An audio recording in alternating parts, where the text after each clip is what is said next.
नमस्कार दोस्तों, मेरा नाम है advocate Tribhuvan Kaushik and you guys are watching my video blog. आज के वीडियो ब्लॉग में हम एक कॉन्स्टिट्यूशनल जो है डिस्कशन करेंगे। और before I begin with this video blog, मैं आपको एक बार बता दूं कि ये जो डिस्कशन करने जा रहे हैं हम, this is just the constitutional discussion. We are not getting into anybody's personal position and war etcetera और neither any political parties point of view. So आज का जो मसला है जिस पे हम लोग डिस्कशन करने जा रहे हैं वो ये है कि ये जो डिप्टी चीफ मिनिस्टर या डिप्टी प्राइम मिनिस्टर की जो पोजीशंस हैं, क्या ये भारत के संविधान में कहीं लिखी गई पोजीशंस हैं? तो इस दायरे में हम लोग आज का हमारा ये डिस्कशन करेंगे। शुरू करते हैं। और अगर अभी तक आप लोगों ने मुझे जो है यूट्यूब पे सब्सक्राइब नहीं किया है तो कर लीजिएगा, और अगर फेसबुक पे आप इसे मेरे पेज पर देख रहे हैं तो मेरे पेज को भी फॉलो कर लीजिएगा। I make sure to put details of various other social media platforms also. So अगर आप कोई दूसरा सोशल मीडिया प्लेटफॉर्म जो है फॉलो करते हैं तो आप मुझे वहाँ पर फॉलो कर सकते हैं।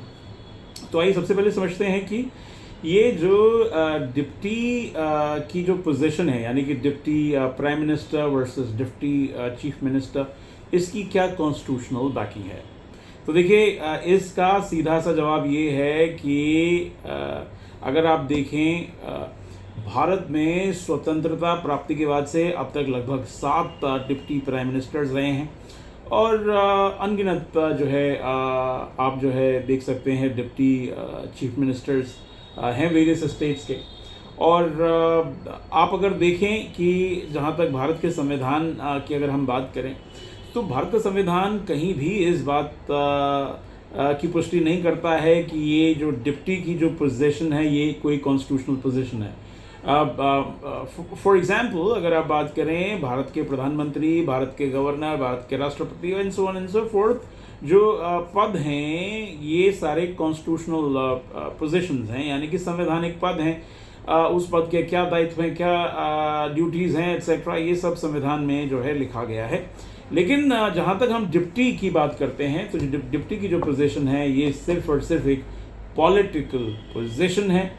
इसका कोई संवैधानिक सरोकार नहीं है। इस पोजीशन को क्रिएट किया जाता है वेरियस पॉलिटिकल पार्टीज और वेरियस गवर्नमेंट्स द्वारा टू बैलेंस द पावर और टू अपराइज पीपल। अगर हम बात करें हमारे देश की आज़ादी के बाद से, अगर आप देखें तो पहली ये पोजीशन क्रिएट की गई थी सरदार वल्लभ भाई पटेल के लिए, who happens to be the first deputy prime minister. Lal Krishna Advani ji जो है, he was the last deputy prime minister. अगर आप बात करें हाल फिलहाल में जो 3 राज्यों में चुनाव हुए हैं 2023 में, तो उसमें भी लगभग 2 डिप्टी चीफ मिनिस्टर्स की पोजीशंस भारतीय जनता पार्टी ने जो है दी हैं। इसको अगर हम पॉलिटिकल एनालिसिस में जाएं तो हो सकता है this is a party strategy to create a next line of successors, या फिर ये भी हो सकता है that this is a party's strategy to make sure that everybody is happy whosoever has been elected, क्योंकि इलेक्शन लड़ना और उसके बाद में जीतना ये काफ़ी एक मुश्किल और जटिल प्रक्रिया है। इसमें कई तरह के जो है क्रियाकलाप और कई तरह की जो है जिम्मेदारियां और प्रोसेसेस को फॉलो करने के बाद में लोग जो है इलेक्टेड लेजिस्लेटर्स बनते हैं, यानी कि MP, MLA and so on and so fourth, जितनी भी कॉन्स्टिट्यूशनल इलेक्शंस होते हैं उसके हिसाब से लोग बनते हैं।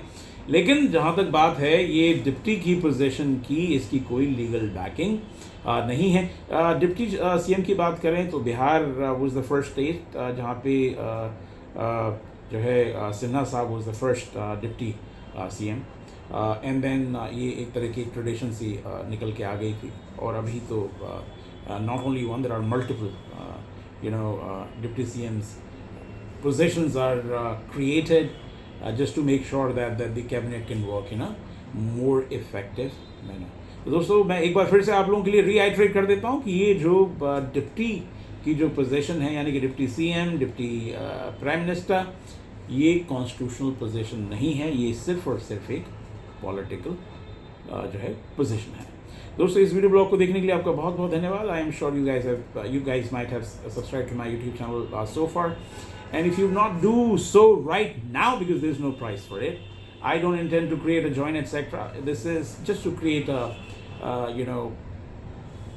kind of a community wherein we can ask questions, and I can share whatever little expertise I have related to law, because I have been practicing law in National Capital Region of Delhi and Pan India when it comes to trial courts and high courts, and before Apex Court, which is Supreme Court of India. Thank you for watching this video blog. Have a good one, people.